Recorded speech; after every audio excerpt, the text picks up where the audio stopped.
Welcome back to Mississauga, where through 20 minutes the Steelheads have a 1-0 lead, and we are delighted to be joined now in the broadcast booth by owner Elliott Kerr.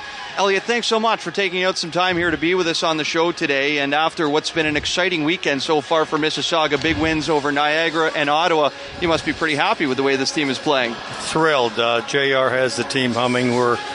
We made a number of deals at the deadline, and it's a different team than we started with this season. But it's come together beautifully. I not only like our chances this year, I think we're going to scare a lot of people as we did against Niagara this week in Ottawa. And I like how we're set up not only for this season but for the next 3 seasons. We're in really good shape. And JR and Jeff and Tails and Doyle are all done an awesome job putting all the pieces together. Now the trade deadline is can be a stressful time, I guess we'll say, for general managers and maybe for some owners as well. You made some moves, had to depart with a couple of guys that have been a part of this organization for a long time, and Owen Tippett and Ryan McLeod. And I know, there's a long term to look at here as well, but was it difficult to say goodbye to both of those guys in particular? It's the most difficult part of the process of being on this side of a hockey team. Owen Tippett is my friend. I love his family. I love his billet family. And the same with Ryan McLeod. I mean, his older brother was with us as well. His mom and dad are friends of mine. My children go to the same school that Judy McLeod teaches at.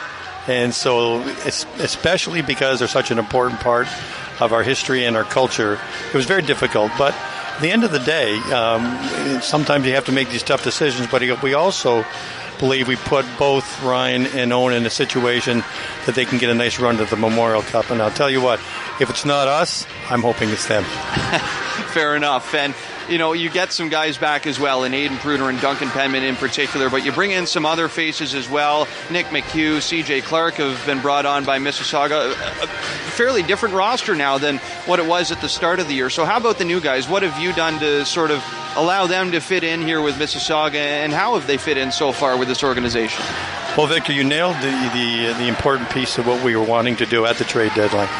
A lot of teams will load up on draft picks and look at what they'll do for the team over the next 3 to 5 years. What we wanted to do, call it accelerate the process by not just bringing back draft picks, but with players, young players, that can fit into our lineup very quickly and over the next 2 to 3 years. So that was a mandate, and Jared came back with Aiden Pruder and Duncan Penman.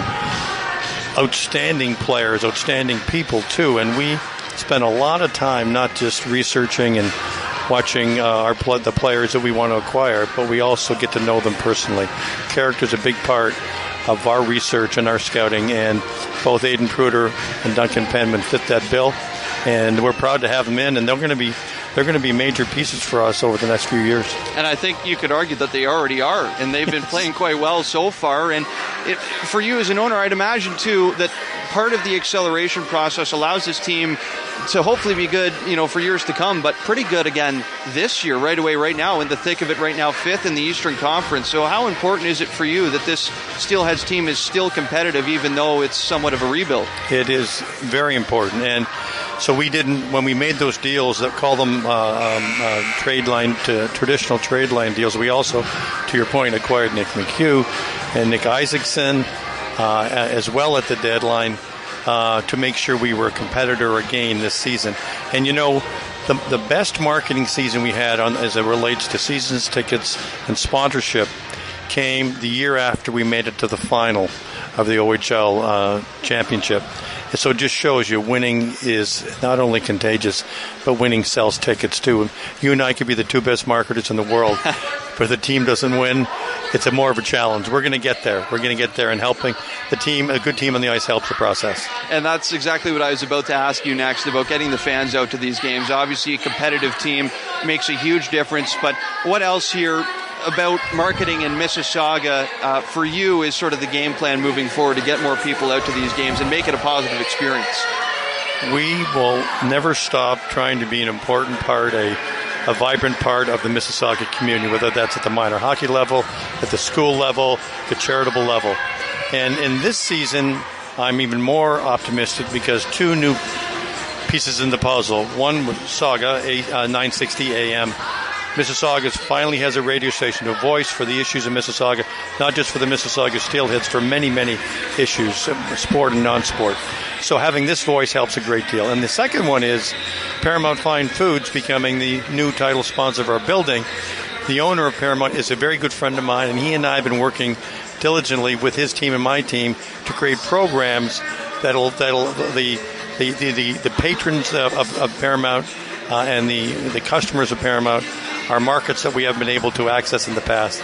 And so between Sauga 960 AM and Paramount Fine Foods, on top of all the other initiatives, the future looks bright. What excites you most about what the future has in store for this hockey team and the organization in general? I'm thrilled when we can have Mississauga or Mississaugan, call it GTA kids, who grow up wanting to be a Steelhead. We're beginning to see that. That's taken some time. It's not only what we build in the community, it's also what we build on the ice. And nothing excites me more when you meet a 6 or 7 year old that when his time comes, that he wants to be part of this team. So we'll know we'll arrive when as we continue to have more Mississauga kids on this hockey team. Well, you've got one now in Nick Isaacson, who I got to know a little bit in Peterborough. He's a great kid and was thrilled to be able to come back now and play in the town that he grew up. But with so much minor hockey, so many different hockey programs in this market, do you feel like it's important for Mississauga to capitalize on getting some local products on the roster in years to come, like Isaacson? It is. It's good for business.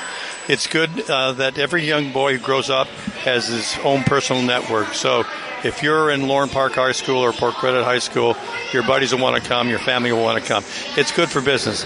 And I can't discount, though, the importance of players from all over the province into the United States and in terms of our imports. You look at this coming NHL draft. Thomas Harley from Syracuse, I believe, should be an early first-round pick. And Kean Washcrock and Cole Schwinn, good chances they're going to get drafted too. None of those players are Mississauga kids, but they're still part of the Mississauga family. Absolutely, and it's a great organization at the end of the day where everybody sort of comes in from different parts of all over North America in some cases, and I guess it's a lot of your job as the owner to bring it all together. So thanks so much for taking some time to do this, Shelley. Really appreciate some insight into the here and now and as well as the future for what things have in store for us as far as Mississauga. Well, please be with you, Victor. Thank you. All right, we'll take a break here on the first intermission show. We'll be back in just a moment for the Out-of-Town Scoreboard as you're listening to OHL Steelheads Hockey on News Talk Sauga 960 AM and the Steelheads Radio Network.